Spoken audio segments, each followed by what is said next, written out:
Hey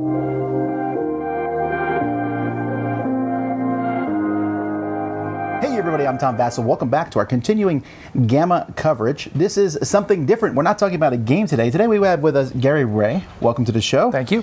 And we're talking about a book, The Friendly Local Game Store. This is definitely the term that's been thrown around a lot. And I don't know that, has a book like this ever been written? Not quite like that. There have been some kind of more technical books on the ins and outs, usually sold through sold to distributors, kind of like under the table.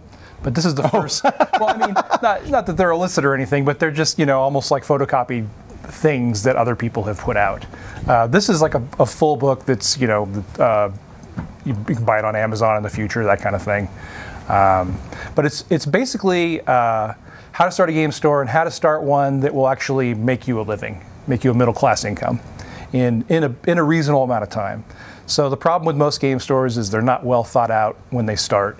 They are undercapitalized and they have no thought put into it on what the owner wants to get out of it as far as an income goes. And this kind of takes the position of like the kernel of truth that you're using to start a store is your income, what you want. And then from there, everything else is built around it. We should tell people why you're authorized to write such a book. You have a store of your own, right? I've had a store for 14 years now. We do over $1 million a year in sales. We're one of the bigger stores. Well, what's the store and where is it? It's Black Diamond Games in Concord, California. And not only does he have a store, but he also has a blog where you write about the trials and joys of running a store. And you did was it 2 years ago where you did a tour of stores all across?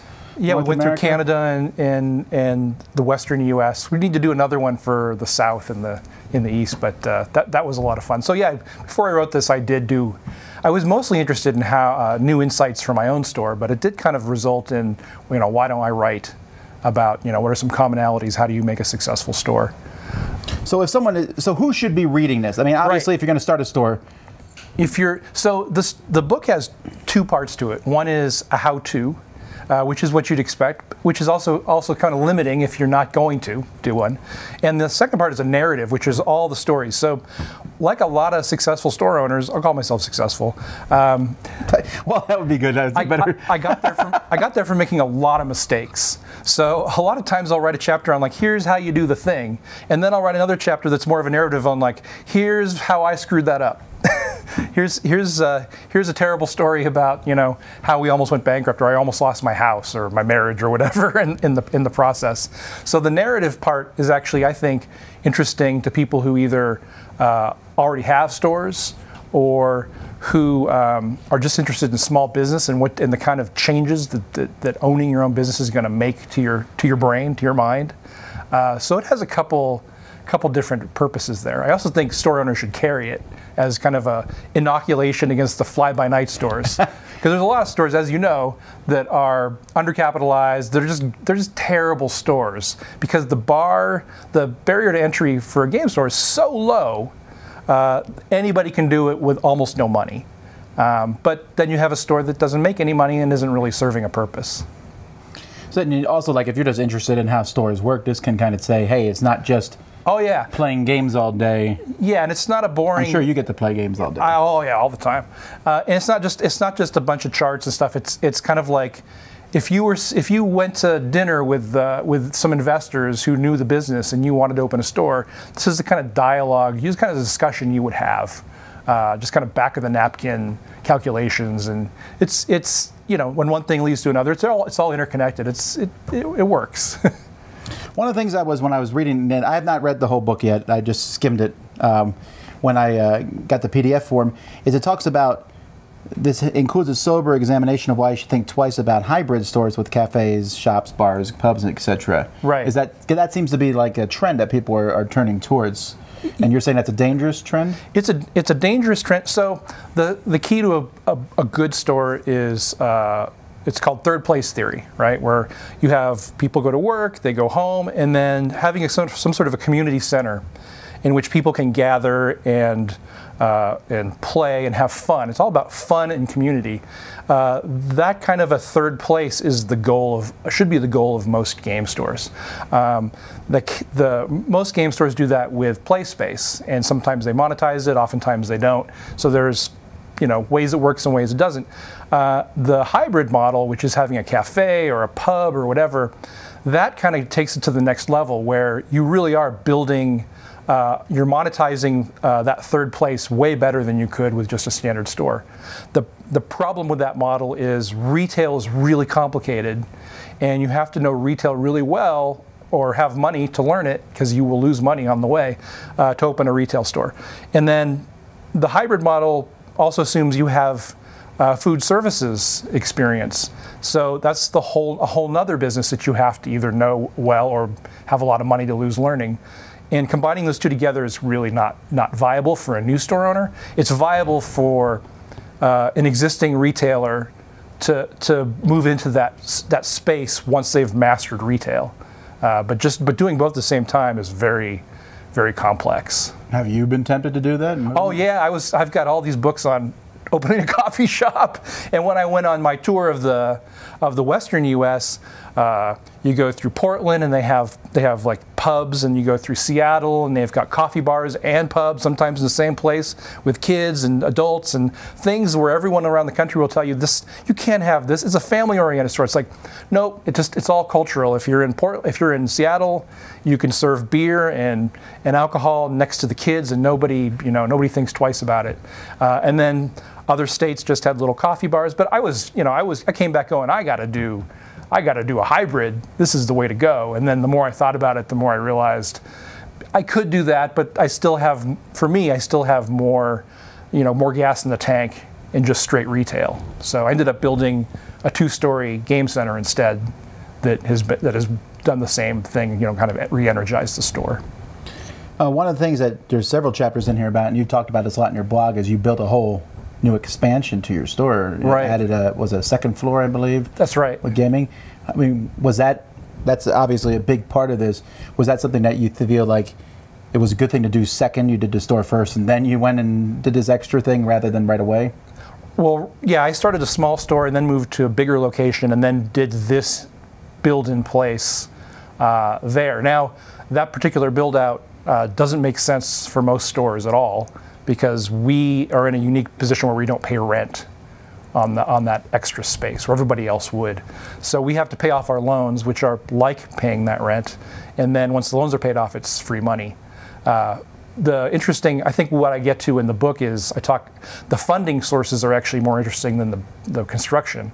So we used a Kickstarter successfully, which few stores have done. We raised $28,000 with that. And then the surprising thing is we tapped that again and got loans from our Kickstarter backers of about $90,000. So we were able to kind of build a community of people who believed in us and gave us money, and then expand and tap that community for additional funds. Huh, I don't think I've ever heard of that before. No one's done that. I don't think anyone's done that. Now you've given the idea to everyone. Go for it, if you can do it. You're going to get emails from the guy who made you that board game. He's going to want more. The big thing about Kickstarter and game stores is if you have no community, you have no chance to raise any money at all. And if you do have a community, you have a very tiny chance. Now, with a game store, there's so many things going on. One of the things I'm noticing here in 2018 is that there are 2018 plus titles available at any given day, it seems. All right, yeah. So how do you, as a local store, deal with that tsunami of just releases? You're talking about board games. I am talking about board games because it's not quite as large in the collectible. Yeah, board games is really the issue, right? So we've got a strong board game community we've cultivated in our store, and we've got a good number of customers that will buy good games, but there are so many great games that have great reviews that are going to come and go so fast that we have choices to make, and we have to decide not only do we want to carry it, but how deep. And there's only so many customers with so much money, and we're in the San Francisco Bay Area. There's hundreds of thousands of people around us. There's a lot of money. Even in that area, there's limits to how many people and how many games these people can buy.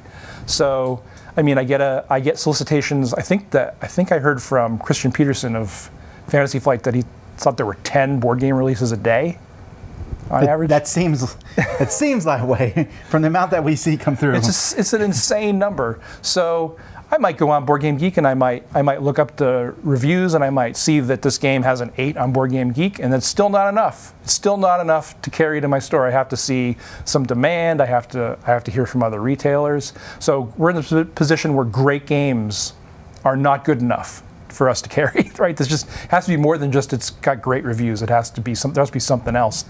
And then the problem, as you might have heard, is if I don't order a large enough quantity, they'll get sucked up and they'll disappear. So I might have a great game, I might buy 3 copies, I might sell out the first day, and I might never see the game again. Or if I do see it again, it's on the second print run and nobody cares anymore. So it's a tough market. It's the toughest part about purchasing for me is board games. Yeah, I get those distributor catalogs are so big.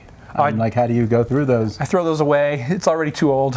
Oh, all right. Should I not say that? I'm sure people are putting money into that. I'm okay with it. Yeah. So if someone wants to get this book, where would they go?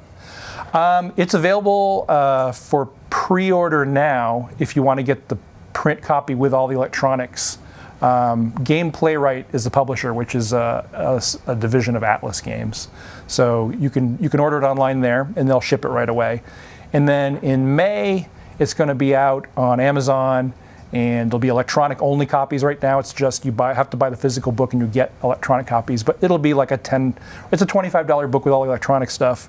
But in May, it'll be like a $10 electronic copy. And also May is when it'll be in game distribution. So game store owners who want to carry it can carry it then, get it at wholesale. So. Yeah, I definitely think you guys should check it out. If you're watching this, obviously this is something you're interested in, and it gives you actual things rather than just your friend Joe and him telling you everything he knows about his store. Well, thanks so much for coming on and talking about this. Appreciate this. If people want to read your blog, how would they do that? Just search for Quest for Fun is the name of the blog. Yeah, it's a really good blog. I read it consistently, and definitely it shows you a side of retailing that you definitely might not think about at all. All the warts and everything. It does. All right, well, thanks so much. Yeah. Thanks, guys, for watching. Thank you. Continuing GAMA coverage at 2018. We'll see you next time.